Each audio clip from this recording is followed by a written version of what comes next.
Hola, ¿qué tal? ¿Cómo están? Empezamos con la segunda parte de la presentación. Mi nombre es Vanielis Peredo García y el tema de hoy es articulaciones de la columna vertebral. Y empezamos con los objetivos. En la anterior presentación hemos visto los dos primeros objetivos y ahora veremos los dos últimos, que serían describir los tipos de articulaciones que se encuentran en la columna vertebral, donde describiremos los componentes, el tipo de articulación y, por tanto, el movimiento que le permite realizar a la misma y los ligamentos. Finalmente, reconocer las diversas patologías relacionadas con la columna vertebral. En la anterior presentación ya hemos visto y descrito cada uno de los componentes de la columna vertebral, es decir, hemos descrito cada una de las vértebras. Ahora corresponde explicar a cómo es que éstas se unen para formar la columna vertebral, los ligamentos e incluso poder definir los movimientos que permite realizarnos la columna vertebral. Entre estas articulaciones tenemos entre los cuerpos vertebrales, articulaciones de los arcos vertebrales, articulaciones craniovertebrales, aquí describimos dos tipos, atlantoaxial y atlanto-occipital, estaría en la porción más superior de la columna vertebral. Articulaciones costovertebrales y sacroiliacas se van a ver en sus respectivos temas según las diferentes porciones del cuerpo. Entonces, la primera articulación que vamos a describir es aquella que está conformada por los cuerpos vertebrales que ya los hemos descrito en la presentación anterior. Este tipo de articulación es una sínfisis, es decir, un tipo de articulación cartilaginosa secundaria. Este cartílago es el disco intervertebral, es un fibrocartílago que posee dos segmentos. En primer lugar y más central, el núcleo pulposo, y de manera más lateral, es decir, más alejada y dispuesto en laminillas concéntricas, el anillo fibroso. Aquí encontramos el cuerpo vertebral. Aquí podemos ver la articulación en la animación, los dos cuerpos vertebrales y el disco intervertebral. Esta articulación está reforzada por dos ligamentos. En primer lugar, el ligamento longitudinal anterior, que se extiende desde el agujero magno, la región anterior, el tubérculo anterior de la primera vértebra cervical, hasta la cara pélvica del sacro. Este va a evitar una hiperextensión exagerada, en sí una hiperextensión. El ligamento longitudinal posterior se encuentra en la parte posterior del cuerpo vertebral, anterior y posterior. Este se extiende desde la segunda vértebra cervical hasta el sacro y además evita ligeramente una hiperflexión. Aquí también podemos observar una articulación formada por las hendiduras uncocerebrales. Ya hemos mencionado estas apófisis que presentan las vértebras cervicales. Es una característica de ellas.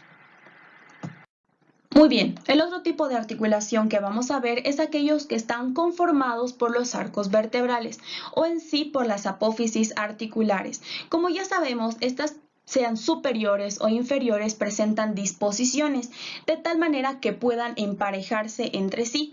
Este tipo de articulación también se denomina cigoapofisiaria y permiten movimientos de desplazamiento, además que están reforzadas por una cápsula articular.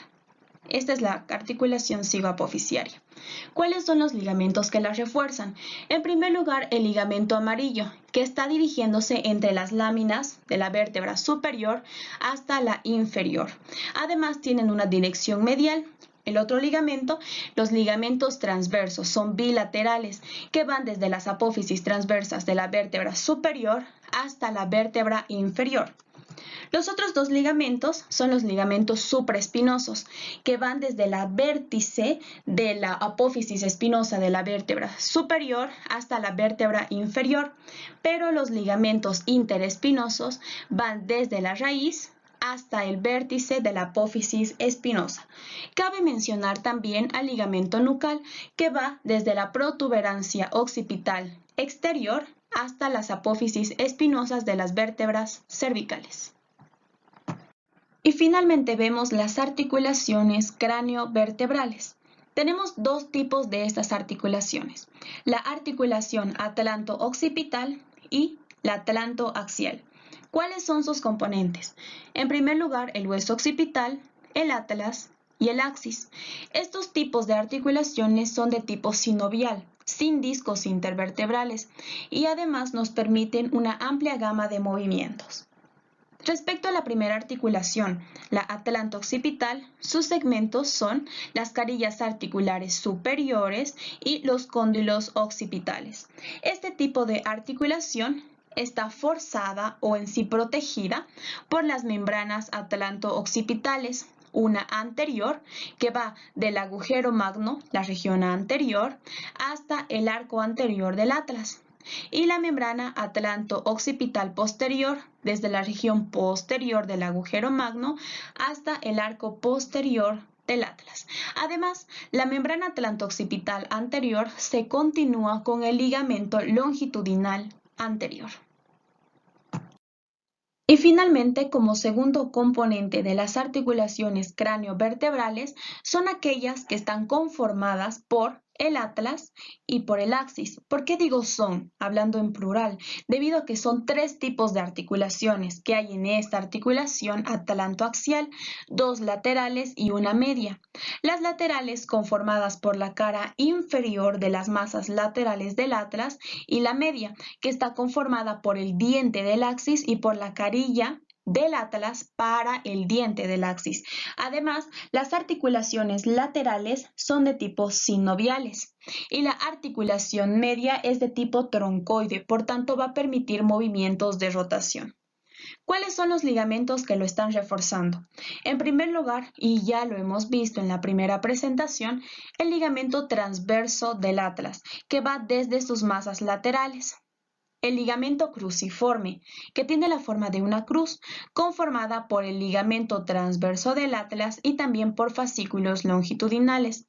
Otro tipo de ligamento son los ligamentos alares, que se expanden desde el diente del axis hasta el agujero magno en sus porciones laterales. Cabe mencionar, y de manera muy importante, a la membrana tectoria, que ésta se va a expandir desde la región más posterior del ligamento cruciforme hasta el agujero magno. De hecho, entra el agujero magno y se está insertando en el piso de la parte interna del hueso occipital. Muy bien, entonces hemos visto que la articulación craneovertebral está conformada por muchos ligamentos. Entonces, si lo observamos en un corte sagital, ¿cuál sería el orden del plano superficial al profundo? En primer lugar, el ligamento longitudinal anterior, la membrana atlanto-occipital anterior, el ligamento atlantoaxial anterior. Este ligamento va desde el arco anterior del atlas hasta el cuerpo del axis en la región anterior. Luego obtenemos a los ligamentos alares, que ya los hemos estudiado desde el diente del axis. El ligamento cruciforme, que hemos visto que tiene la forma de cruz. La membrana tectoria, que ya sabemos que es bastante potente y se continúa con el ligamento longitudinal posterior. Y como último plano, el ligamento longitudinal posterior. Curvaturas de la columna vertebral. Cabe mencionar que tenemos dos tipos de curvaturas, primarias y secundarias. ¿Por qué digo primarias? Son aquellas que mantienen la dirección de cuando nacemos o nos desarrollamos, y las secundarias son aquellas que adquirimos a medida que vamos caminando o nos sentamos. Entonces las primarias son las torácicas y las sacras, y las secundarias son las lumbares y las cervicales. Si observamos al paciente en una vista lateral, podemos observar patologías o anomalías en la columna vertebral. Por ejemplo, la cifosis es cuando las curvaturas primarias aumentan su grado, por ejemplo, una cifosis torácica, o la lordosis, cuando las curvaturas secundarias aumentan el grado de inclinación. En una vista posterior, también podemos observar la escoliosis, que ya sea en una dirección más lateral hacia la derecha o a la izquierda, está modificado en relación a una posición normal, que es recta. Clínica. Por el momento quiero que observen la animación, donde tenemos a un conductor bastante distraído, el cual se choca. Vamos a tener dos escenarios. El primer escenario que va a producir una hiperflexión, por tanto va a producir una lesión del ligamento longitudinal posterior con la función de este tipo de movimientos tratar de protegerlos.